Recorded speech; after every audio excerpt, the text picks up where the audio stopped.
You're watching Pakistan Entrepreneurs. Khan may be the ultimate American success story. He was a teenager from Pakistan, immigrated to the United States. He earned a college degree, then he reinvented the car bumper, and he turned his business into a multi-billion-dollar empire. Khan then topped his remarkable story in 2011. That is when he bought the NFL's Jacksonville Jaguars. Shahid Khan joins us now. We're pleased to have you. Hey, good morning. Good morning. What did you, when you came to this country, what was your ambition? Charlie, my ambition was to get education and, try to live the American dream. And what did you know about car bumpers that nobody else knew? Knew nothing. Absolutely nothing. Zero.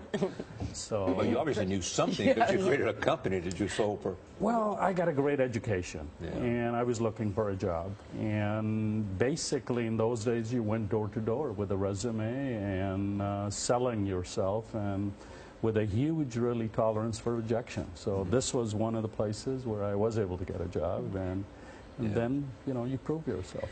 But your car bumpers are now on like 2/3 of all cars in America, right? Yeah. So what's so special about your bumpers? Where can we get one? It is the best quality bumper out there, okay? So, no, it's, I think our customers really, the quality levels of all vehicles go up. You have to innovate every day. It's a very, very dynamic, competitive business.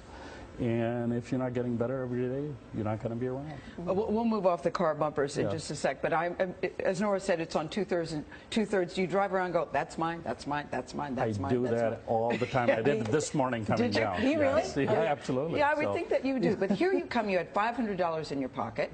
You're 16 years old. You end up spending the night at the YMCA, and you spend $2 on a meal, which was a lot at the time. But you realize by getting a job washing dishes, you could earn your money back. And that sort of set the process rolling for you. I could do very well in this country, did it not? Absolutely, and I think it's much more than that because it gives you a sense of empowerment, that you can control your own destiny, and that's something that's so unique about this country. If you're going to work, you can be anything you want to be. So that was absolutely a breakthrough moment for me and really gave me a huge amount of security and confidence. I'm going to do great here. But from Pakistan, where the game is cricket, and you think, you know what I'll do now is buy a football team. What was it about football that attracted you to the game? It's very different from cricket. Yeah, I developed a passion, a love for the sport. Obviously, I'm not gifted enough to play the sport, so the closest involvement you could have would be, as an owner for me. So for years before it happened, I did a lot of cold calling on owners, on the league, trying to learn the business, and then the opportunity came. So Can you do for the Jaguars what you did for car bumpers? Yeah. That is my goal. Yes. Okay, for Jacksonville Jaguars, that's what I want to do. And how are you going to do it? One piece at a time, okay? One step at a time. I think, the first thing is you got to relate to the fans. You got to really, they have to re-embrace us. You looking for any famous quarterbacks? We all are. We all are, yes. But why an NFL team, and is it good business? Is it profitable? NFL is a great business. Yeah. I think, and it's probably one of the few things that's fun and profit. So if you like football, it's got a great business model. Even if you're losing? Even if you're losing, it's winning. No, I think that's it's the competitive balance in the league is unprecedented in the world. NFL really defines that, where you could be horrible one year and be very competitive the next year.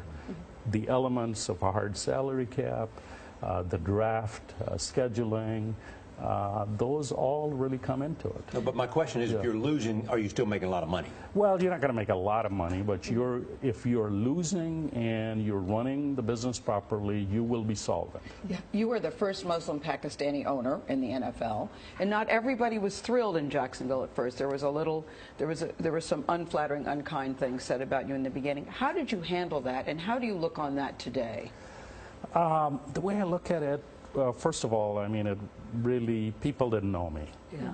And I had to really, recognize that football is about passion. You have fans who have been passionate, it's their team, and all of a sudden they have a Pakistani Muslim guy. That is very unnerving. So I thought, I really need to introduce myself, let them get me know, and there were still some people who were unhappy, and it was like, well, it's your problem now, it's not mine. And really, this is a family business, so I think was important that there were a lot of people in Jacksonville who, thought my wife was probably Pakistani in a full burqa, okay? So it was important that they meet her, they meet, our children, and they know this is a civic asset. I mean, it's business, but it's a civic asset, and we will be good stewards of it. Just tell them it's an American story, and that's what made America great. That's right. Yes. And everybody loves your mustache in Jacksonville, right? That's right. Yes. Yes, right. I think they do. Your signature mustache, yeah. Great to meet you, Shad. Yeah. Likewise. Thank you so much for having me on. Thanks for watching